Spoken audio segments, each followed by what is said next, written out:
નમસ્કાર મિત્રો, કેમ છો? મજામાં ને? હું છું તરુણ કુમાર અને આપનું હાર્દિક સ્વાગત છે આપણી યુટ્યુબ ચેનલ સાયન્સ ટીવી ગુજરાતીમાં.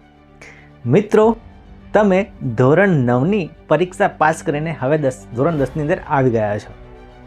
હવે ધોરણ 10ની અંદર તમને ચિંતા થતી હશે કે વિજ્ઞાન કેવું હશે, ગણિત કેવું હશે, સમાજશાસ્ત્ર કેવું હશે, આ બધા વિષયો 10મા ધોરણની અંદર કેવા હશે, ધોરણ 9માં હતા એવા જ હશે કે કંઈક અલગ હશે, ભારે હશે.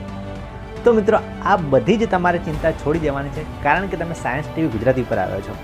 જો તમે નવા હો તો આ ચેનલને સબસ્ક્રાઈબ કરી દો, કારણ કે આ ચેનલ ઉપર તમને એકદમ ફ્રીમાં ધોરણ 9 અને 10નો અભ્યાસક્રમ તો મળવાનો જ છે.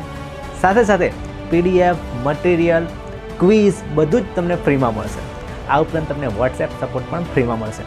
આપણી આ યુટ્યુબ ચેનલ એ વિદ્યાર્થીઓ માટે એકદમ ફ્રી છે, કારણ કે આપણી ચેનલનું સૂત્ર છે ફ્રી એજ્યુકેશન ફોર ઓલ. તો ચાલો વિદ્યાર્થી મિત્રો, આજે ધોરણ 10 વિજ્ઞાનની અંદર શરૂઆત કરીએ છીએ પ્રકરણ 1ની રાસાયણિક પ્રક્રિયાઓ અને સમીકરણો. તમને આ પ્રકરણ અઘરું લાગતું હશે, પણ સાયન્સ ટીવી ગુજરાતી ઉપર તમે આવ્યા છો તો હું તરુણ સર તમને આ વિજ્ઞાન છે એકદમ ઇઝીલી એનિમેશન વિડીયો સાથે શીખવાડીશ. તો ચાલો મિત્રો, સમયનો બગાડ કર્યા વિના શરૂ કરીએ છીએ આજનો વિડીયો, અને આજે આપણે શીખીશું રાસાયણિક સમીકરણો વિશે.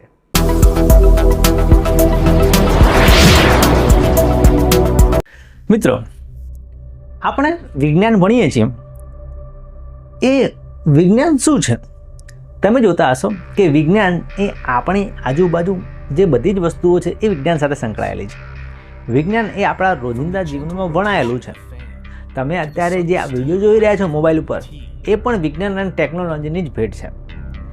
તમે સવારે ઉઠો અને રાત્રે સૂવો ત્યાં સુધી આખા જ દિવસની અંદર તમારી આજુબાજુ એક પણ એવી વસ્તુ નહીં હોય કે જે વિજ્ઞાનની દેન નહીં હોય. મતલબ કે વિજ્ઞાન વડે જ એ વસ્તુ બનેલી છે, બરાબર? તમે આજુબાજુ કોઈ પણ વસ્તુનો તમે નજર કરજો તો એની અંદર વિજ્ઞાન સંકળાયેલું હશે. વિજ્ઞાને એ શોધ કરી હશે અને આજે આપણે એનો ઉપયોગ કરીએ છીએ. તો આ વિજ્ઞાન શું છે? તો મિત્રો, વિજ્ઞાનની જુદી જુદી વ્યાખ્યાઓ હોય. જુદા જુદા વૈજ્ઞાનિકો વિજ્ઞાનને જુદી જુદી રીતે વ્યાખ્યાયિત કરે છે, બરાબર? તમને એવું લાગતું હશે કે આ વિજ્ઞાન છે એ આપણા જીવનનું આજુબાજુનું જે રોજિંદુ જ્ઞાન છે એ છે. ઘણા બધા વૈજ્ઞાનિકો વિજ્ઞાનની જુદી જુદી વ્યાખ્યા આપે છે. એક વૈજ્ઞાનિકે આપી હતી. શું આપી હતી? તો જુઓ, માર્ટિન એચ ફિશરે આ વ્યાખ્યા આપી હતી કે તત્વો એ વિજ્ઞાન નથી, જેમ શબ્દકોશ એ સાહિત્ય નથી. એમણે આ જે વિજ્ઞાન છે ને એને સાહિત્ય સાથે જોડી દીધું.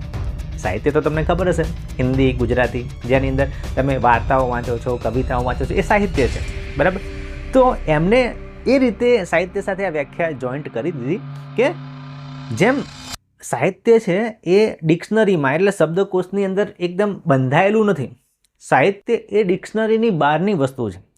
તમે કોઈ નોવેલ વાંચતા હોય, વાર્તા વાંચતા હોય, કંઈ પણ વાંચતા હોય, પણ એ વસ્તુ છે એ એકલા શબ્દકોશની અંદર એ આવી જતી નથી. સાહિત્ય શબ્દકોશની અંદર મર્યાદિત નથી. એ જ રીતે જે વિજ્ઞાન છે એ વિજ્ઞાનની અંદર આપણે તત્વો ભણીએ છીએ. આપણે એમ ભણીએ છીએ કે ભાઈ આવર્ત કોષ્ટક છે એમાં 118 કરતાં પણ વધારે તત્વો છે. આપણે એમ માની લઈએ કે વિજ્ઞાન એટલે આ 118 તત્વો. ના મિત્રો, જેમ આ માર્ટિન એચ ફિશરે વાત કરી કે સાહિત્ય એ ડિક્શનરીની અંદર કે શબ્દકોશની અંદર મર્યાદિત નથી, એમ વિજ્ઞાન પણ આ 118 તત્વો છે એની અંદર મર્યાદિત નથી. વિજ્ઞાન એ વિશાળ છે. વિશાળ એટલે કેટલું વિશાળ કે દરિયાની અંદર તમે જાઓ ત્યાં એકદમ સૂક્ષ્મ નાના બેક્ટેરિયા, વાયરસ કે નાનો એકદમ સજીવ હોય જે દરિયાના ઊંડાણના પેટાળમાં હોય, ત્યાંથી માંડીને તમે વિચારી ન શકો બ્રહ્માંડની અંદર મોટા મોટા તારાઓ, સ્ટેપ હેન્સન 218 એ સૌથી મોટો તારો હજુ સુધી શોધાયેલો છે, પણ એના કરતાં પણ મોટા બ્લેક હોલ જેની અંદર બ્રહ્માંડની અંદર મોટામાં મોટી વિશાળ વસ્તુ ગણાય, બરાબર? સૌથી મોટી વિશાળ વસ્તુ બ્લેક હોલ છે, બરાબર? એ સ્ટેપ હેન્સન 280 કરતાં પણ મોટું છે, બરાબર? એના કરતાં પણ મોટું જોવા જઈએ તો આકાશગંગાઓ, બરાબર? એટલે દરિયાની અંદર નાના એક સૂક્ષ્મ બેક્ટેરિયા કે કણથી માંડીને બ્રહ્માંડની મોટી આકાશગંગાઓ, બ્લેક હોલ સુધી વિજ્ઞાન વિસ્તરેલું છે, બરાબર? એ જે વ્યાખ્યા છે માર્ટિન એચ ફિશર દ્વારા આપવામાં આવી છે એની વાત છે, બરાબર. એટલે વિજ્ઞાન વિશાળ છે અને તમને આપણી આ ચેનલ ઉપર વિજ્ઞાન ભણવાની તમને ખૂબ જ મજા આવશે. એનિમેશન સાથે તમે બધા જ કોન્સેપ્ટ એકદમ ઇઝીલી શીખશો અને તમને ચોક્કસથી મજા આવે તો આ ચેનલને સબસ્ક્રાઈબ કરી દેજો, આ વિડીયોને લાઇક કરી દેજો અને તમારા બીજા મિત્રોને પણ આ જે વિડીયો છે એની લિંક શેર કરી દેજો, બરાબર. અને મિત્રો, અત્યારે ધોરણ 10નો જે અભ્યાસક્રમ છે એ બદલાયો નથી, એટલે તમે આપણી ચેનલ ઉપર જે જૂના વિડીયો છે, જૂના વિડીયો પણ તમે જોઈ શકો છો. એ પણ એનિમેટેડ છે, પણ મને થયું કે ચાલો અમુક જે વસ્તુ છે ફરીથી નવી અપડેટ કરી દઈએ. તો આજે આપણે પ્રકરણ 1ની વાત કરીએ છીએ. તો આ રીતે માર્ટિન એચ ફિશરે વ્યાખ્યા આપી હતી, બરાબર. હવે આપણે જે આ પ્રકરણની અંદર ભણવાનું છે એની તમને વાત કહું તો રોજિંદા જીવનમાં રાસાયણિક ફેરફારો. આપણે રાસાયણિક સમીકરણ ભણવાના છીએ, રાસાયણિક પ્રક્રિયાઓ ભણવાના છીએ. તો પહેલી તો વસ્તુ આ જ આવે છે કે રાસાયણિક ફેરફારો શું છે. એકદમ બેઝિકથી શરૂઆત કરીએ, એકદમ આપણે એમ કહીએ એકડીથી શરૂઆત કરીએ. તમે ગણિતની શરૂઆત કરો એકડીથી, 1 2 3 4, એ રીતે સૌથી પહેલાં આપણે એ જ વિચારવાનું કે આપણી આજુબાજુ એવા કયા રોજિંદા ફેરફારો છે જે તમે જુઓ છો. તમે જોતા હશો, શું જોતા હશો કે દૂધ બગડવું. તમારા ઘરની અંદર દૂધ હોય, બરાબર, ફ્રીજમાં તમે મૂકેલું, ભૂલથી જો તમે બહાર ભૂલી ગયા તો ચોક્કસથી એ દૂધ છે એ બગડી જવાનું છે. અત્યારે તો ઉનાળો ચાલે છે, દૂધનું દહીં ઝડપથી બની જાય, મતલબ બગડી જાય. જો તમે એની અંદર મોળવણ બીજું ના નાખ્યું હોય, બરાબર, દૂધ છાશ નહીં નાખ્યું હોય તો દૂધ પછી એકદમ બગડી જશે, એનું દહીં પણ બરાબર નહીં બને. તો ટૂંકમાં દૂધમાંથી જે દહીં બને અથવા દૂધ બગડવાની જે ક્રિયા છે એ તમે જોયેલી હશે રોજિંદા જીવનમાં. આ ઉપરાંત તમે જોયું હશે લોખંડને કાટ લાગવો. આપણી આજુબાજુ ઘણી બધી વસ્તુઓ છે. ઉનાળો પતશે પછી ચોમાસું આવશે. ચોમાસાની અંદર વાતાવરણની અંદર ભેજ વધારે હોય કારણ કે વરસાદ પડેલો હોય, એટલે એના કારણે જે લોખંડની વસ્તુઓ છે એ લોખંડની વસ્તુ છે એ ઝડપથી એને કાટ લાગી જાય છે. એ પણ તમે જોયેલું હશે, બરાબર. તમે જોયેલું હશે દ્રાક્ષનું આથવણ. કદાચ દ્રાક્ષનું આથવણ તમે ન જોયેલી હોય તો હું એને તમને પ્રોસેસ કહી દઉં છું કે આમાં કેવું હોય છે. દ્રાક્ષના આથવણની અંદર કે ફેક્ટરીની અંદર દ્રાક્ષનું આથવણ કરીને વાઇન બનાવવામાં આવે, બરાબર. તમે કહેશો સર વાઇન એટલે સાદી ભાષામાં કહું તો દારૂ. દ્રાક્ષનું આથવણ કરીને દારૂ બનાવવામાં આવે. કેવી રીતે કે જે દ્રાક્ષ હોય એમાંથી એનો રસ કાઢવામાં આવે, એનું ફર્મેન્ટેશન કરવામાં આવે, એને પીપળામાં ભરી દેવામાં આવે, એનું આથવણ થવા દેવામાં આવે થોડા દિવસો સુધી, બરાબર. પછી એમાંથી આલ્કોહોલ બની જાય, દારૂ બની જાય, પછી બાટલીઓમાં ભરીને વેચવામાં આવે, બરાબર. આપણા ગુજરાતની અંદર તો દારૂબંધી છે, પણ નોર્મલી દ્રાક્ષમાંથી એ રીતે દારૂ બનાવવામાં આવતો હોય છે, ગુજરાતની બહાર અને વિદેશોની અંદર પણ, બરાબર. તો એ રીતે દ્રાક્ષનું આથવણ છે એ પણ રાસાયણિક પ્રક્રિયા છે. જો પછી ખોરાક રાંધવો. તમે રોજ ઉઠો, બ્રશ કરો, પછી સૌથી પહેલાં તમારે નાસ્તો જોઈએ, બપોરે જમવાનું જોઈએ, રાત્રે પણ તમને જમવાનું જોઈએ, બરાબર. તો એ વખતે તમારી મમ્મી છે એ ખોરાક રાંધે છે, બરાબર. એ ખોરાક રાંધતા પણ તમે જોયેલું હશે, તમને જાત જાતની વસ્તુઓ ભાવતી હશે, બરાબર. તો એ ખોરાક રાંધવાની જે પ્રક્રિયા છે એ પણ તમે જોયેલી હશે, એ પણ રાસાયણિક ફેરફાર જ છે. પછી શરીરમાં પાચન. આ તમે નહીં જોયેલું હોય પણ અનુભવેલું હશે કે આપણે જે પણ ખાઈએ છીએ અંદર પેટમાં જાય છે, પ્રોસેસ થાય છે અને સવારે પછી એ પ્રોસેસ બધી ટોયલેટમાં જાય છે, બરાબર. તો અહીંયા જે આપણા પેટની અંદર નાના આંતરડા, મોટા આંતરડાની અંદર જે પાચનની ક્રિયા થશે, અને હા, ધોરણ 10માં તમે આવ્યા છો એટલે પાચનની ક્રિયા પણ આપણે ભણીશું, જે જૈવિક ક્રિયાવાળું ચેપ્ટર આવે છે એમાં. પણ અત્યારે વાત કરીએ તો એ જે આપણે ખોરાક લઈએ છીએ, બરાબર, એ ખોરાકનું જે આપણે પાચન કરીએ છીએ, બરાબર, એટલે અંદર પેટની અંદર પાચન થાય છે, નાના આંતરડામાં, મોટા આંતરડામાં અને જઠરની અંદર. તો એ પાચનની ક્રિયાની અંદર પણ રસાયણો તો સંકળાયેલા જ છે, બરાબર. એટલે એ પણ પાચન ક્રિયા છે. અને પછી એક બીજી વાત કરીએ, શ્વસન. આપણે શ્વાસ લઈએ છીએ જીવવા માટે, બરાબર. આપણે બધા શ્વાસ લઈએ છીએ, ઓક્સિજન લઈએ છીએ, કાર્બન ડાયોક્સાઇડ બહાર કરીએ છીએ. આ શ્વસનની ક્રિયા છે, બરાબર. એ શ્વસનની ક્રિયા કેમ કરવામાં આવે છે એ પણ આપણે જૈવિક ક્રિયાવાળા ચેપ્ટરમાં તો જોઈશું જ, પણ એ શ્વસનની ક્રિયા છે એ પણ જે છે રાસાયણિક પ્રક્રિયા છે. જો આ બધી જે ઘટનાઓ બને છે એ આપણી આજુબાજુ રોજિંદા જીવનમાં બનતી હોય છે. આ 6 ઘટનાઓ છે એ જ નહીં, એના સિવાય પણ બીજી ઘટનાઓ બનતી હોય છે, બરાબર, જે એમ કહેવાય કે રાસાયણિક ફેરફાર છે. હવે યાદ રાખજો, તમારી પરીક્ષાની અંદર આના ઉદાહરણો પૂછાઈ શકે છે, બરાબર. તો તમે આ 6 છે એ લખી શકો, એના સિવાય બીજા પણ લખી શકો.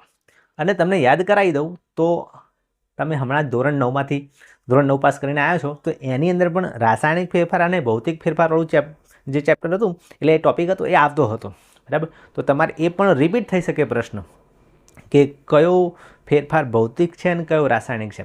બરફમાંથી પાણી, પાણીમાંથી વરાળ એ ભૌતિક ફેરફાર છે જેની અંદર અવસ્થા બદલાય છે. પણ આ છે રાસાયણિક ફેરફાર, આ તમારે બધા યાદ રાખવાના છે. બરાબર.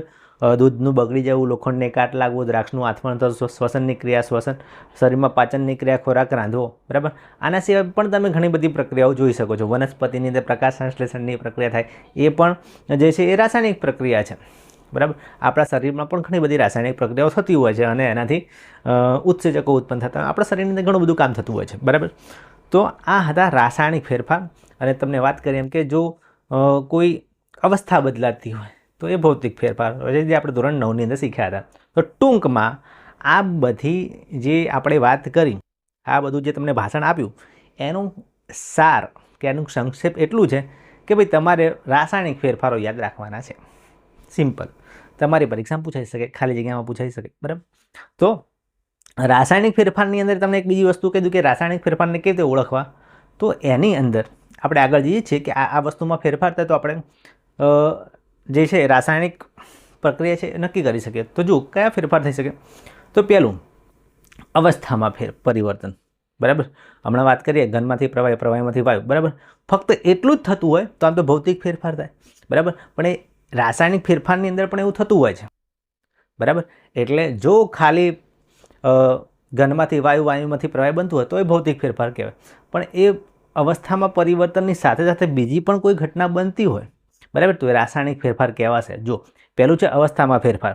પછી જો રંગ બદલાતો હોય, બરાબર, રંગ પરિવર્તન થઈ જતું હોય કોઈ પદાર્થોનું, બરાબર, આ ઉપરાંત કોઈ વાયુનો ઉદ્ભવ થતો હોય અને તાપમાનમાં પરિવર્તન આવતું હોય, આવા વસ્તુ થતી હોય તો એ મોટાભાગે રાસાયણિક ફેરફાર હોઈ શકે.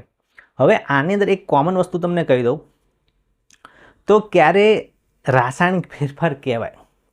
તો સિમ્પલ વસ્તુ છે કે પહેલાં આપણા ચેપ્ટરની અંદર વાત કરીશું કે તમે કોઈ રાસાયણિક પ્રક્રિયા કરો, એમાં સૌથી પહેલાં જે પદાર્થો લો એને પ્રક્રિયકો કહેવાય. યાદ રાખજો. શું કહેવાય? પ્રક્રિયકો કહેવાય. અને પ્રક્રિયકોમાંથી કંઈક બને એને નિપજો કહેવાય. બરાબર. તો એ જે પ્રક્રિયકો છે એની અંદર આ બધા ફેરફારો આવે, બરાબર, ત્યારે જો એના રાસાયણિક બંધો તૂટી જાય અને નવા રાસાયણિક બંધો બને તો રાસાયણિક પ્રક્રિયા કહેવાય. સિમ્પલ. અને અંદર રાસાયણિક ફેરફાર પણ કહેવાય. એટલે એ તમે ક્યાંથી નક્કી કરી શકો? તો એનું રાસાયણિક સમીકરણ ઉપરથી પણ નક્કી કરી શકો છો. ટૂંકમાં આટલી વસ્તુ તમારે હમણાં પણ શીખવાની છે. ફરીથી રિપીટ કરીશ કે સૌથી પહેલાં તમે જે પદાર્થો લો એને પ્રક્રિયકો કહેવાય અને પછી એમાંથી જે બને એને નિપજ કહેવાય. એક એક્ઝામ્પલ લઉં. તમે બધા ચા પીતા હશો, ચા તો પીતા જ હશો. તો ચા બનાવવા માટે તમારે શું શું વસ્તુની જરૂર પડે? ખાંડ, દૂધ, પાણી, બરાબર, ચાની ભૂકી, એની અંદર મસાલો નાખતા હોય તો મસાલો. તો એ બધી જે તમે વસ્તુ લો છો, 4 કે 5 વસ્તુ, એ તમે ચા બનાવવા માટે લીધી છે. તો એ જે વસ્તુ છે બધી, એ બધી વસ્તુને કહેવાય પ્રક્રિયકો, જે પહેલાં લીધી. પછી બધી વસ્તુ ભેગી કરો, ગેસ ઉપર તપેલી મૂકીને બધીને ગરમ કરો, પછી બરાબર હલાવો, બરાબર, ઉભરો આવી જાય, ઉકાળો આવી જાય, બરાબર, પછી બની જાય ચા. બની જાય ને? ચા પીવાની તમને મજા આવતી હશે. એ ચા બની ગઈ તો હવે એની અંદર એકલું દૂધ નથી, એકલી ખાંડ નથી કે એકલું ચાની ભૂકી નથી, બધું મિક્સ થઈ ગયું ને એક વસ્તુ બની ગઈ, એનો કલર પણ બદલાઈ ગયો. બરાબર. તો એ કહેવાય ચા. ચા એ નિપજ કહેવાય. યાદ રાખો. ચાની ભૂકી, ખાંડ, દૂધ, પાણી એ બધા પ્રક્રિયકો છે, પણ એમાંથી તમે શું બનાવ્યું? ચા. એ નિપજ છે. બરાબર. તો એ દૂધ, દહીં, ખાંડમાંથી તમે ચા બનાવો છો, એ પણ રાસાયણિક પ્રક્રિયા છે. બરાબર. તો હવે તમને ખ્યાલ આવી ગયો હશે કે રાસાયણિક પ્રક્રિયા કે રાસાયણિક ફેરફાર શું હોય અને એની અંદર આવા બધા પરિવર્તનો થતા હોય છે. અવસ્થામાં ફેરફાર આવે, રંગમાં ફેરફાર આવે, તાપમાનમાં ફેરફાર અને કોઈ વાયુ પણ એની અંદર ઉત્પન્ન થઈ શકે. તો બીજી વસ્તુ, આ પ્રકરણની અંદર તમારે પહેલાં ઉદાહરણ યાદ રાખવાના છે રાસાયણિક ફેરફારના, અને પછી તમારે યાદ રાખવાની છે આ પ્રક્રિયાઓ, મતલબ કે આ જે ફેરફારો થાય છે એ. બરાબર. આ ફેરફારના આધારે તમે કદાચ ઓળખી શકો કે આ રાસાયણિક ફેરફાર છે. બરાબર. તો આ 4 વસ્તુ યાદ રાખજો કે અવસ્થામાં, રંગમાં, તાપમાનમાં અને વાયુનો ઉદ્ભવ થતો હોય, બરાબર, તો એ રાસાયણિક ફેરફાર હોઈ શકે છે. ચલો હવે આપણે એક્ઝામ્પલ લઈએ. રાસાયણિક પ્રક્રિયા તો જોઈ લીધી, પણ અમુક એવી રાસાયણિક પ્રક્રિયા છે જે તમે ખાસ ના જોયેલી હોય અથવા જોયેલી પણ હોય, નક્કી ના કહેવાય. ચલો જો પહેલું છે આ કે મેગ્નેશિયમની પટ્ટીનું હવામાં દહન જગારામ મારતી સફેદ જ્યોત અને મેગ્નેશિયમ ઓક્સાઇડનું નિર્માણ કરે છે. હવે આ પ્રયોગમાં કેવું છે કે ભાઈ મેગ્નેશિયમની પટ્ટી હોય ને એને સળગાવવાની. મેગ્નેશિયમની પટ્ટી સળગે એટલે હવાની અંદર જે ઓક્સિજન હોય એની સાથે પ્રક્રિયા કરે અને એકદમ એટલો બધો પ્રકાશ ઉત્પન્ન થાય. તમે વેલ્ડિંગવાળાને વેલ્ડિંગ કરતો જોયો હશે. એ વેલ્ડિંગ કરતો હોય એ વખતે કેટલો બધો પ્રકાશ ઉત્પન્ન થાય છે. બસ એવો જ અહીંયા આમ ચમકારો એટલો બધો પ્રકાશ ઉત્પન્ન થાય ને આર્યો, બરાબર, આપણી આંખ અંજાઈ જાય. બરાબર, મેગ્નેશિયમની પટ્ટીને સળગાવો ને એટલે એટલું બધું આમ અજવાળું પેદા થાય. એ મેગ્નેશિયમની પટ્ટીને સળગાવો એટલે યાદ રાખજો કે મેગ્નેશિયમની પટ્ટી છે એ મેગ્નેશિયમ ધાતુ છે અને સળગાવો એટલે હવા સાથે પ્રક્રિયા થાય. બરાબર, અને એના પછી એની સફેદ રંગની રાખ મળે, પાવડર મળે, એને મેગ્નેશિયમ ઓક્સાઇડ કહેવાય. આટલું યાદ રાખજો. હમણાંનું રાસાયણિક સમીકરણ પણ આપણે જોઈશું. પછી જુઓ એક બીજું example, lead nitrate. Lead nitrate અને પોટેશિયમ આયોડાઇડ આ બંનેને તમે બસ મિક્સ કરો. આ બીકરમાં બતાવ્યું છે એ રીતે. તમારે કંઈ કરવાનું નહીં, ખાલી મિક્સ કરવાનું છે. મિક્સ કરશો ને તો બંને જે દ્રાવણો છે એના કલર નહીં હોતા, કોઈ રંગ નહીં હોતા, પાણી જેવા જ હોય. લેડ નાઇટ્રેટ અને પોટેશિયમ આયોડાઇડ એનો કોઈ ખાસ કલર હોતો નથી, પણ જેવો એની અંદર મિક્સ કરશો એટલે પીળો રંગ આવી જશે તરત જ. બરાબર, અને એ જે પીળો રંગ આવે છે, બરાબર, એ લેડ આયોડાઇડનો હોય છે. છેલ્લે પ્રશ્ન પૂછી યાદ રાખજો. તો અહીંયા રંગ પરિવર્તન થશે. તો જો અહીંયા બે કેમિકલ પહેલાં એવા હતા કે જે રંગવિહીન હતા, પછી નવો રંગ મળ્યો, તો રંગ પરિવર્તન થાય તો એ રાસાયણિક પ્રક્રિયા છે. પછી અહીંયા વાત કરી એમ કે અહીંયા શું થશે, ગરમી ઉત્પન્ન થતી હોય, પ્રકાશ ઉત્પન્ન થતો હોય. બરાબર, પછી પહેલાં તો ધાતુ જેવી પટ્ટી હતી, પછી રાખ બની ગઈ. બરાબર, પહેલાં મજબૂત ધાતુ હતી, પછી રાખ બની ગઈ, તો અવસ્થામાં ફેરફાર થઈ ગયો. તો અહીંયા પણ એ રાસાયણિક પ્રક્રિયા છે. બરાબર, હવે આ મેગ્નેશિયમની જે પટ્ટીનું દહન છે ને એ ઇમ્પોર્ટન્ટ પ્રક્રિયા છે, એ તમારે યાદ રાખવી પડશે. તો યાદ રાખવા માટે હું એક તમને વિડીયો બનાવું છું, ધ્યાનથી જોજો, મજા આવશે. હું મેગ્નેશિયમ છું રે, મેટલનો હીરો. તને જોઈને દિલમાં રિએક્શન થઈ ગયું રે. મારી જોડે લગન કરીશ રે? હા, હું તો તૈયાર છું રે, પણ તારે મારા માટે બળી મરવું પડશે રે. અરે, મને તો છોડીને લગન કરી લીધા રે. જોયું તમે, આ પ્રક્રિયાની અંદર જે મેગ્નેશિયમ છે એ મેગ્નેશિયમ ઓક્સિજન સાથે જોડાઈ જાય છે. આમ તો ઓક્સિજન છે એ O2 હોય, અણુ હોય, પણ એ બે ઓક્સિજનના જે પરમાણુ હોય એટલે O2 અણુ હોય એમાંથી એક ઓક્સિજન મેગ્નેશિયમ સાથે જોડાઈ જાય છે અને MgO બનાવે છે. બરાબર, એટલે એ રાસાયણિક સમીકરણ તમે યાદ રાખજો કે Mg + O2 બનશે MgO. અને બેલેન્સ કરવા માટે આગળ 2MgO લખવું પડે છે. બરાબર, આ સમીકરણ ઇમ્પોર્ટન્ટ છે. બરાબર, તો આ મેગ્નેશિયમ ભાઈ હતા કે જેમને ઓક્સિજન સાથે લગ્ન કરી લીધા. તમારે જે વિચારવું હોય વિચારી શકો છો, પણ આ વિડીયો તમને એટલા માટે બતાવવામાં આવ્યો કે તમે એને યાદ રાખી શકો પરીક્ષાની અંદર. યાદ રાખજો કે તરુણ સરે એક વિડીયો બતાવ્યો હતો જેની અંદર મેગ્નેશિયમ છે ને એ ઓક્સિજન સાથે લગ્ન કરી લે છે. એટલે તમે આ રાસાયણિક સમીકરણ ભૂલશો નહીં. Mg + O MgO. ઓકે, ચલો હવે એક બીજી પ્રક્રિયાની વાત કરીએ. તો આ પ્રક્રિયા છે એ કેવી છે ધ્યાનથી જોજો કે આપણે એક કોનિકલ ફ્લાસ્ક લેવાનો અથવા તમે બીકર પણ લઈ શકો છો. એની અંદર ઝીંક ધાતુ નાખવાની છે અને મંદ સલ્ફ્યુરિક એસિડ એની અંદર ઉમેરવાનું છે. ઉપરથી બધું બૂચ બંધ કરી દેવાનું. થોડી વાર પછી તમે જોશો કે એની અંદરથી પરપોટા નીકળે છે. આ પરપોટા શેના છે? આ પરપોટા છે હાઇડ્રોજન વાયુના. બરાબર, અને આ હાઇડ્રોજન વાયુ છે એ વિસ્ફોટક છે. જો આને તમે કોઈ દિવાસળી ચાંપો તો ધડાકો થઈ જાય, ભમ. બરાબર, એટલે એવું કરાય નહીં, પણ અંદર હાઇડ્રોજન વાયુ ઉત્પન્ન થાય છે અને હાઇડ્રોજન વાયુ છે એ ધડાકા સાથે સળગે છે. તો અહીંયા એવી રાસાયણિક પ્રક્રિયા બતાવી છે કે જેની અંદર વાયુ ઉત્પન્ન થતો હોય. બરાબર, આપણે વાત કરી હતી. શું વાત કરી હતી? કે ભાઈ અવસ્થામાં ફેરફાર થાય. એટલે આપણે પેલી વસ્તુની વાત કરી કે મેગ્નેશિયમની પટ્ટી હતી એની રાખ બની જાય સળગાવો તો. બરાબર, તો એ અવસ્થામાં ફેરફાર છે. પછી આપણે બીજી શેની વાત કરી હતી? બીજી વાત કરી હતી રંગ પરિવર્તનની, કે રંગ બદલાય, કોઈ કેમિકલ હોય એનો રંગ બદલાઈ જાય તો એ રાસાયણિક પ્રક્રિયા થાય. તો એમાં લેડ નાઇટ્રેટ અને પોટેશિયમ આયોડાઇડની વાત કરી. અને ત્રીજી શેની વાત કરી હતી? ત્રીજી વાત કરી હતી કે કોઈ વાયુ ઉત્પન્ન થાય, તો આ એનું ઉદાહરણ છે. તમને પરીક્ષામાં પૂછે ભાઈ કે કોઈ વાયુ ઉત્પન્ન થતો હોય ને એવી રાસાયણિક પ્રક્રિયા બતાવો, તો તમે આ લખી દેજો બિંદાસ. ઝીંકની મંદ સલ્ફ્યુરિક એસિડ સાથેની પ્રક્રિયા, એક વાયુ ઉત્પન્ન થશે. કયો? હાઇડ્રોજન. ચલો અહીંયા આયા જ છો તમે, તો આ સમીકરણને પણ તૈયાર કરી દો. આ સમીકરણ આગળ પણ તમને કામમાં આવશે એટલે તૈયાર કરી દો. જુઓ શું છે સમીકરણની અંદર કે આપણે લેવાનું ઝીંક. કઈ ધાતુ લીધી? ઝીંક. અહીંયા એસિડ કયો લીધો? મંદ સલ્ફ્યુરિક એસિડ. સલ્ફ્યુરિક એસિડનું સૂત્ર તમને આવડતું હોવું જોઈએ. ના આવડતું તો ચિંતા નહીં, અત્યારે તૈયાર કરી દો. જો H2SO4 અને ઝીંક બંનેની પ્રક્રિયા થાય ને એટલે શું કરે? આ ઝીંક છે ને આ હાઇડ્રોજનને કાઢી મૂકે. એ ચાલ તું નીકળી જા, એટલે હાઇડ્રોજન બિચારો અલગ થઈ જાય અને જે સલ્ફેટ છે SO4 એની સાથે ઝીંક જોડાઈ જાય એટલે ઝીંક સલ્ફેટ બનશે. બરાબર. અને હાઇડ્રોજન વાયુ છે એ બુડબુડ કરીને આમાંથી બહાર આવશે. અને જો તમે એને કસનળીમાં લઈને આમદી પાછળી લગાવી સળગાવીને તો ધડાકો થઈ જશે. બરાબર. આ બતાવીશ તમને કોઈ વખત. ચલો, તો અહીંયા હાઇડ્રોજન વાયુ ઉત્પન્ન થાય છે. હાઇડ્રોજન વાયુ ઉત્પન્ન થયો એ પણ શું છે? રાસાયણિક પ્રક્રિયા છે. જુઓ, ત્યારબાદ આપણે એક ચોથું પરિવર્તન પણ જોયું હતું કે તાપમાનમાં ફેરફાર. તો અહીંયા બતાવ્યું એ પ્રમાણે કે જો આપણે કળી ચૂનો છે એ કળી ચૂનાને પાણીની અંદર નાખી દઈએ, પાણીની અંદર નાખી દઈએ આપણે, તો એ કળી ચૂનો એ પાણી સાથે પ્રક્રિયા કરશે ને એટલે બહુ જ ગરમી ઉત્પન્ન થશે. આમ એકદમ ગરમી. અને જો તમે આને હાથ અડાડો ને તો તમારો હાથ દાઝી જાય, એટલી બધી ગરમી ઉત્પન્ન થાય. બરાબર.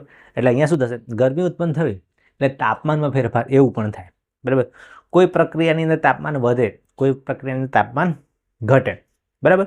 તો આપણે વાત કરીએ એમ કે રાસાયણિક પરિવર્તન કે રાસાયણિક ફેરફાર કે રાસાયણિક પ્રક્રિયાની અંદર શું થાય? તો કાં તો અવસ્થા બદલાય, અથવા તો એનો રંગ બદલાય, અથવા તો એની અંદર વાયુનો ઉદ્ભવ થાય, અથવા એનું તાપમાન બદલાય. તો એના આધારે તમે કહી શકો કે રાસાયણિક પ્રક્રિયા થઈ હશે કે નહીં. બરાબર. અને રાસાયણિક ફેરફાર અને ભૌતિક ફેરફારનો જે તફાવત છે તમે ધોરણ 9માં શીખી ગયા છો. ઓકે, ચલો હવે રાસાયણિક સમીકરણોની વાત કરીએ. રાસાયણિક સમીકરણો કેવી રીતે લખવા, એને સંતુલિત કેવી રીતે કરવા, ચલો એના વિશે માહિતી મેળવીએ, બધું જોઈ લઈએ. ચલો, તો રાસાયણિક સમીકરણો આપણે હમણાં જે પ્રક્રિયા જોઈ હતી એની જ વાત કરીએ. મેગ્નેશિયમ ભાઈ હતા, એમને સેટિંગ કરીને લગ્ન કરી લીધા ઓક્સિજન સાથે. તો જુઓ, મેગ્નેશિયમ પ્લસ ઓક્સિજન, પહેલાં તો શબ્દોમાં આપણે લખીએ છીએ શાબ્દિક સમીકરણ. મેગ્નેશિયમ પ્લસ ઓક્સિજન એટલે શું બનશે? Magnesium oxide. બરાબર. મેગ્નેશિયમ ઓક્સાઇડ બને. તો એ જે છે એ શાબ્દિક સમીકરણ કહેવાય. બરાબર. મેગ્નેશિયમ પ્લસ ઓક્સિજન એટલે મેગ્નેશિયમ ઓક્સાઇડ બનશે. એને જ આપણે રાસાયણિક સમીકરણમાં લખવું તો કેવી રીતે લખવાનું? તો જો મેગ્નેશિયમ એટલે આપણે લેવું પડે Mg. શું લેવું પડે? Mg પ્લસ ઓક્સિજન એટલે એનું સૂત્ર લખવું પડે O2. શું લખવું પડે? O2. અને પછી તીર મારવું પડે કે ભાઈ પ્રક્રિયામાં શું બન્યું, તો તીર મારીને તમારું લખવું પડે MgO એટલે મેગ્નેશિયમ ઓક્સાઇડ. બરાબર. તો Mg પ્લસ O2 બનશે MgO. હવે મિત્રો આની અંદર જે શરૂઆતમાં Mg અને O2 છે એને કહેવાય પ્રક્રિયકો. બરાબર. એને તીરની ડાબી બાજુ લખાય. અને MgO જે મેગ્નેશિયમ ઓક્સાઇડ બન્યો એ નિપજ છે, એને જમણી બાજુ લખવું પડે. બરાબર. તો Mg વત્તા O2 એ પ્રક્રિયકો છે, એને ડાબી બાજુ લખવાના. MgO એ નિપજ છે, એને જમણી બાજુ લખવાનું. અને વચ્ચે તીર લગાવવું જરૂરી છે. અને એક બીજી વસ્તુ તમને કહું કે Mg વત્તા O2 અને MgO બન્યું, આ સમીકરણ સંતુલિત નથી. એટલે સંતુલિત સમીકરણ લખવું પડે. એની વાત આપણે આગળ કરીશું. બરાબર. અત્યારે યાદ રાખજો કે Mg વત્તા O એટલે MgO બને. આ સમીકરણ Mg વત્તા O2 એ સંતુલિત નથી. અહીંયાને સંતુલિત કરવા માટે Mgની આગળ 2 લખવા પડે તો આ સમીકરણ સંતુલિત થાય. સમીકરણ સંતુલિત કરવાનું પણ આપણે શીખવાનું છે. તો ચાલો હવે એ શીખીએ. તો રાસાયણિક સમીકરણ સંતુલિત કરતી વખતે તમારે પહેલાં તો યાદ કરી લેવાનું. શું યાદ કરવાનું? તો જો કે મૂળભૂત નિયમ તમે જાણો છો, દળ સંચયનો નિયમ, law of conservation of mass. તો આમાં શું કહે છે કે કોઈ રાસાયણિક પ્રક્રિયા થાય ને એમાં શરૂઆતમાં તમે જે પ્રક્રિયકો લીધા હોય અને છેલ્લે નિપજ જે બને, ભલે બંને અલગ અલગ હોય, પણ એ બંનેનું જે દળ છે એ સરખું હોય. કેવું હોય? સરખું હોય.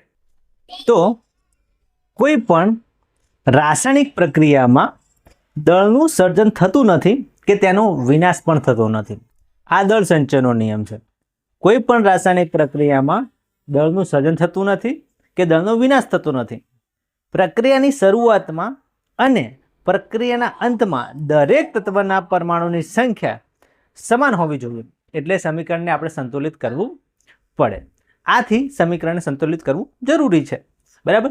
તો યાદ રાખજો કે કોઈ પણ રાસાયણિક પ્રક્રિયા થાય એની અંદર સૌથી પહેલાં જે પ્રક્રિયકો છે એને ડાબી બાજુ લખાય અને જમણી બાજુ નિપજો લખાય અને બંનેનું જે દળ છે એ સમાન હોવું જોઈએ. એટલે અહીંયા તમને બેલેન્સ બતાવવામાં આવ્યું છે.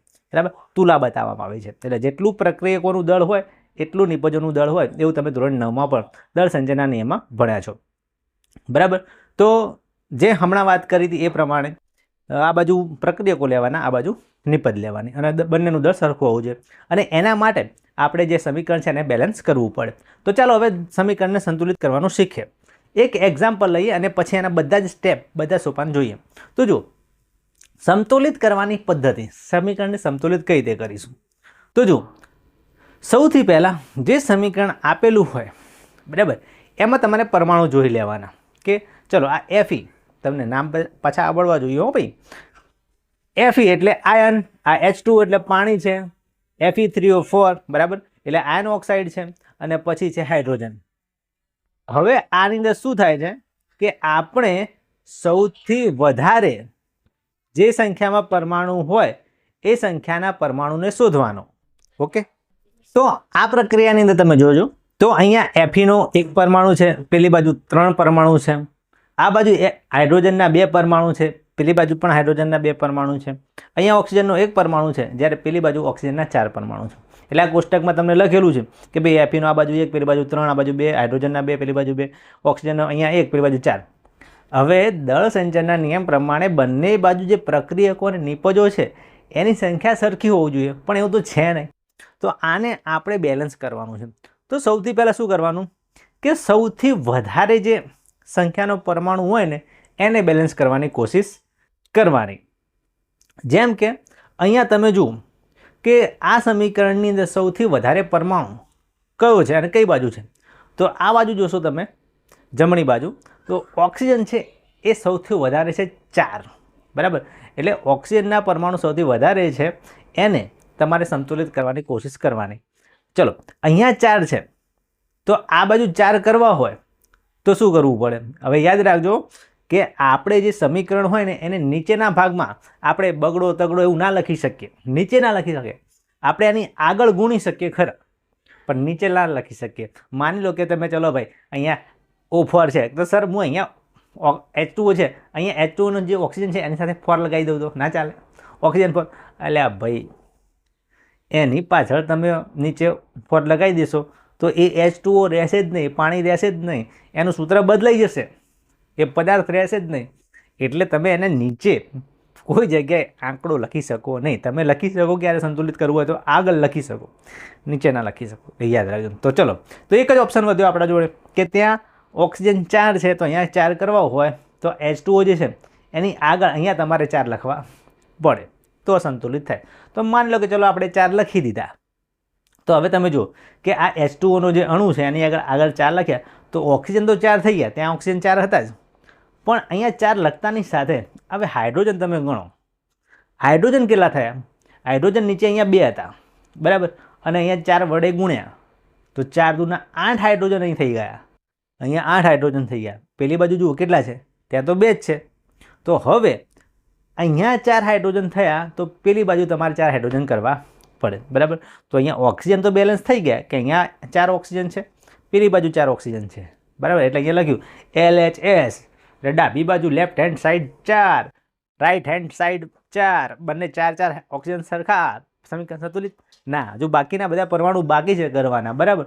તો ચલો હવે હાઇડ્રોજનને સંતુલિત કરીએ તો અહીંયા કેટલા હાઇડ્રોજન છે? 8. તો આપણે લખી દો, ચલો અહીંયા 8 હાઇડ્રોજન છે, લખવાના નહીં પણ ખાલી સમજવા માટે. અહીંયા 8 હાઇડ્રોજન છે તો પેલી બાજુ 8 કરવા હોય તો ત્યાં ધ્યાનથી જુઓ, હાઇડ્રોજનની આગળ કેટલા લખેલા છે? આપણે હાઇડ્રોજનની આગળ લખેલા છે 2, એટલે મતલબ 2 લખેલા, H2 લખેલું છે તો આગળ કેટલા લખવા પડે? 4. તો ત્યાં 4 દુના 8 હાઇડ્રોજન થશે. ઓકે. તો હવે પેલી બાજુ પણ 8 હાઇડ્રોજન થઈ ગયા છે, અહીંયા પણ 8 હાઇડ્રોજન થઈ ગયા છે. શું સમીકરણ બેલેન્સ થઈ ગયું છે? ધ્યાનથી જોજો, કોઈ પરમાણુ બાકી રહી ગયો છે જે બંને સરખો ના હોય તો તમે જુઓ, હા કે ભાઈ હાઇડ્રોજન તો બેલેન્સ થઈ ગયા, ઓક્સિજન પણ થઈ ગયા, કોણ બાકી રહી ગયું? Fe. અહીંયા Fe3 છે, અહીંયા Fe એકલો છે, બરાબર. તો હવે કોઈ બાકી હોય તો Fe જ બાકી છે, બીજું તો કોઈ બાકી છે નહીં. તો પેલી બાજુ 3 Fe છે, તો આ Feની આગળ પણ હવે 3 લગાવી દો એટલે વાર્તા પૂરી. હવે Fe આગળ 3 લગાવી દીધા છે, મતલબ અહીંયા આયનના 3 પરમાણુ છે, પેલી બાજુ પણ આયનના 3 પરમાણુ થઈ ગયા. Left hand side 3, right hand side 3, left and right is equal, એટલે સરખા થઈ ગયા છે. ઓકે, તો હવે આની અંદર બીજી કોઈ મગજમારી રહેતી નથી. તો આ હવે જે સમીકરણ બન્યું Fe પ્લસ H2O બરાબર, એમાં Fe3O4 પ્લસ હાઇડ્રોજન બનતું હતું, આ સમીકરણ બેલેન્સ સંતુલિત થઈ ગયું છે. તો આ રીતે આપણે સંતુલિત કરવાનું છે. પણ શું હજુ અહીંયા વાર્તા પૂરી થઈ ગઈ છે? ના, હજુ પણ કંઈક બાકી છે. શું બાકી છે? તો ફરીથી ચેક કરી લઈએ છીએ કે તત્વ Fe લેફ્ટ હેન્ડ સાઈડ 3 છે, રાઈટમાં 3 છે, હાઇડ્રોજન લેફ્ટ બાજુ 8 છે અને રાઈટ બાજુ પણ 8 છે, ઓક્સિજન લેફ્ટ બાજુ 4 છે અને રાઈટ બાજુ 4 છે, બધા સરખા થઈ ગયા. શું સંતુલિત થઈ ગયું? સમીકરણ તો લગભગ બંને બાજુ સંતુલિત થઈ ગયું છે. એટલે આ બાજુ તમે પરમાણુ મૂકો એટલા જ પેલી બાજુ મૂકો અને ત્રાજવા ઉપર મૂકી દો એટલે આ રીતે બેલેન્સ થઈ જાય, બરાબર. પરમાણુને આપણે ત્રાજવા ઉપર મૂકી શકતા નહીં, આ તો ખાલી તમને બતાવો. આ જે પદ્ધતિ હતી યાદ રાખજો, એને હિટ એન્ડ ટ્રાયલ પદ્ધતિ કહેવાય, બરાબર. એટલે પહેલાં ચેક કર્યું કે આમાંથી આ સરખું છે કે નહીં, ચલો પછી પેલું બીજું સુધારો, પછી પેલું બીજું સુધારો, વારા પરથી સુધારી જાઉં ને તમે. અહીંયા 2 કર્યા, ત્યાં 3 કર્યા, 3 કર્યા, 4 કર્યા. આને હિટ એન્ડ ટ્રાયલ પદ્ધતિ કહેવાય. Hit and trial, hit and trial એટલે મારો અને સુધારો, મારો અને સુધારો. ઓકે, તો આ હિટ એન્ડ ટ્રાયલ પદ્ધતિ હતી. હવે આની અંદર ખાલી એક જ વસ્તુ બાકી રહે. શું વસ્તુ બાકી રહે? કે જે સમીકરણની અવસ્થા હોય ને એ આપણે દર્શાવી નથી. અને આમ તો કેવું દર્શાવવી પડે, પણ બોર્ડની પરીક્ષામાં ઘણા વિદ્યાર્થીઓ દર્શાવતા નથી. તો પછી ઘણા વિદ્યાર્થીઓ એમ કે સર માર્ક્સ કપાય. તો અવસ્થા પહેલાં તો શીખી લો, પછી વાત કરીએ કપાય ના કપાય. તો અવસ્થા બતાવવી પડે. જો ઘન અવસ્થા હોય તો સોલિડ એટલે S લખવો પડે, પછી પ્રવાહી અવસ્થા હોય તો લિક્વિડ એટલે L લખવો પડે, પછી વાયુ અવસ્થા હોય તો G ગેસ લખવું પડે, બરાબર. અને જલીય અવસ્થા હોય, પાણીમાં દ્રાવણ બનાવેલું હોય તો EQ લખવું પડે, એક્વાસ લખવું પડે.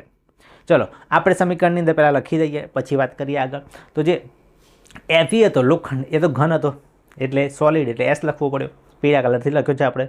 પાણી, અહીંયા પાણી આપણે એના ઉપર રેડ્યું, પણ જે કાટ લાગવાની પ્રક્રિયા છે એમાં હવામાંથી વરાળ હોય ને એ લેવામાં આવે છે. એટલે પાણી અહીંયા ગેસ છે, ગેસ એટલે વરાળ સ્વરૂપે છે, અને પ્રક્રિયા થઈ અને કાટ બન્યો Fe3O4, એ તો ઘન સ્વરૂપે હોય એટલે S. અને હાઇડ્રોજન વાયુ તો ઉત્પન્ન થઈ જશે, એ ગેસ, સોરી, આ જે કાટ બન્યો Fe3O4 એ ઘન અવસ્થામાં છે એટલે સોલિડ, હો, ગેસ નહીં. Fe3O4 એક સોલિડ છે, કાટ છે એટલે S લખ્યો, અને હાઇડ્રોજન વાયુ ઉત્પન્ન થાય છે એ ગેસ છે એટલે G લખ્યો. ઓકે, તો SG, બરાબર, સોલિડ ગેસ, સોલિડ ગેસ, અહીંયા કોઈ લિક્વિડ આવતું નથી. તો આ છે ભૌતિક અવસ્થા. હવે તમે કહેશો સર બોર્ડની પરીક્ષામાં લખવાની કે નહીં, કારણ કે આટલી માથાકૂટ કરી, આમાં હિટ એન્ડ ટ્રાયલ કર્યું, અને ઉપરથી બીજી માથાકૂટ આ રહી પાછી કે ભાઈ આ એસ ને સોલિડ ને એક્વાયસ ને લખવું પડે. તો હા મિત્રો, એ લખવું પડે. હવે વાત કરી કે જો બોર્ડની પરીક્ષામાં પૂછાઈ જાય તો તમારા માર્ક્સ કટ થશે કે નહીં થાય, ટેન્શન એનું છે. તો જુઓ વિદ્યાર્થી મિત્રો, મોટા ભાગે કોઈ પણ ટીચર હોય જે બોર્ડના પેપર ચેક કરતા હોય એ આ સોલિડ લિક્વિડ માટે તો તમારો માર્ક્સ નહીં કટ કરે. કદાચ કોઈક ભાગ્યે જ ટીચર એવા હોય કે જેનો માર્ક્સ કટ કરશે, લગભગ કોઈ કરતા નથી, બરાબર. એટલે સોલિડ લિક્વિડની ચિંતા ના કરતા. પણ જો તમને યાદ હોય, યાદ આવી જાય કે ભાઈ ચલો અહીંયા ગેસ છે, સોલિડ છે, લિક્વિડ છે, તો લખવાનું રાખજો, બરાબર. તો શક્યતા જ ના રહે કે કોઈ માર્ક્સ કાપી શકે.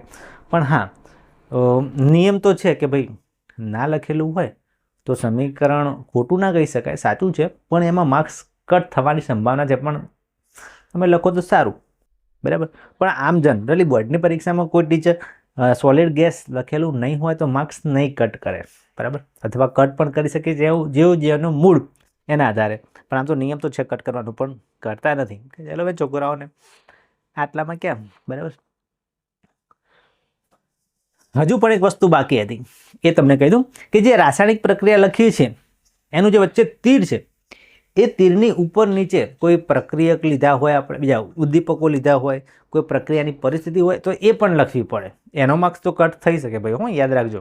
તો જુઓ, જેમ કે તાપમાન છે, દબાણ છે, ઉદ્દીપક છે, એવું કોઈ પ્રક્રિયામાં વપરાયું હોય તો તીરની ઉપર નીચે એને લખવું પડે, બરાબર. જેમ કે પ્રકાશ સંશ્લેષણની પ્રક્રિયા યાદ કરો.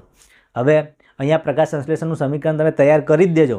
આ પ્રકરણની અંદર પણ ઇમ્પોર્ટન્ટ છે અને જૈવિક ક્રિયાઓ આવશે એમાં પણ ઇમ્પોર્ટન્ટ છે જ. તો પ્રકાશ સંશ્લેષણનું સમીકરણ શું છે? તો 6CO2 વનસ્પતિ છે કાર્બન ડાયોક્સાઇડ લેશે પ્લસ પાણી 12H2O લેશે, બરાબર. તીર મારો શું બનાવશે? ખોરાક બનાવશે. ખોરાક કયા સ્વરૂપે બનાવશે? ગ્લુકોઝ.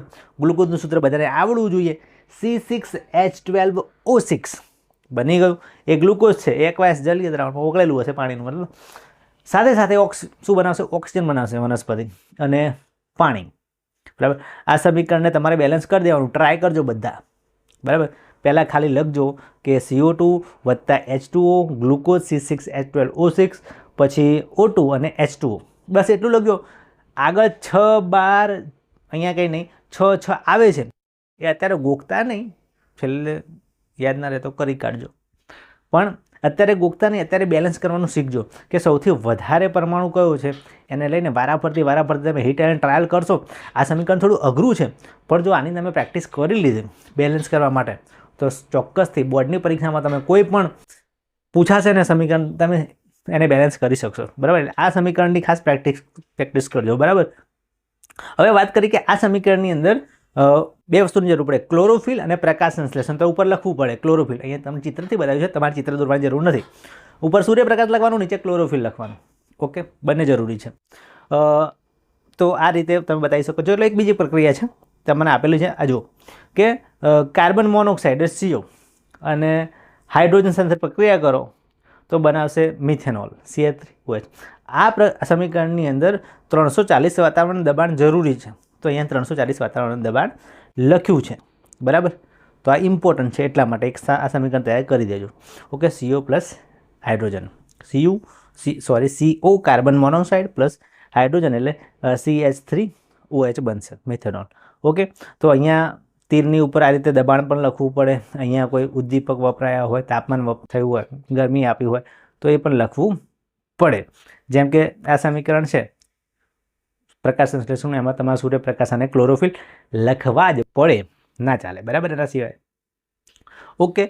તો અહીંયા આપણે આ પહેલો વિડીયો પૂરો કરીએ છીએ, પણ આ પ્રકરણની અંદર, આ પહેલા વિડીયોની અંદર હું તમને એક પ્રશ્ન પૂછું છું જેનો તમને જવાબ આવડતો જ હશે, મતલબ કે પૂછાય છે.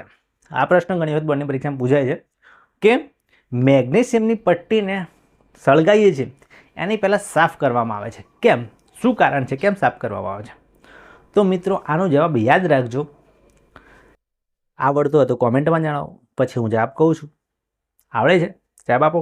મેગ્નેશિયમની પટ્ટીને સળગાવતા પહેલાં કાચ પેપર વડે ઘસીને સાફ કરવામાં આવે છે, કેમ? જવાબ આવડી છે? કોમેન્ટ કરી દો. હવે જવાબ આપું છું. એનો જવાબ છે ઓક્સાઇડનું પડ દૂર કરવા. સિમ્પલ વસ્તુ છે. મેગ્નેશિયમની પટ્ટી પડી રહી હોય એટલે હવાના ઓક્સિજન સાથે જાતે પ્રક્રિયા કરીને મેગ્નેશિયમ ઓક્સાઇડનો એના પર પડ લાગી જાય, અને એ પડ હોય ને ત્યાં સુધી તમે ગમે તેટલી દિવાસળીઓ ઘસીને સળગાવવાની કોશિશ કરો, એ મેગ્નેશિયમ નહીં સળગે. એટલે મેગ્નેશિયમ ઓક્સાઇડનું જે પડ છે ને એ દૂર કરવું પડે તો જ એ સળગશે, નહીં તો સળગશે નહીં.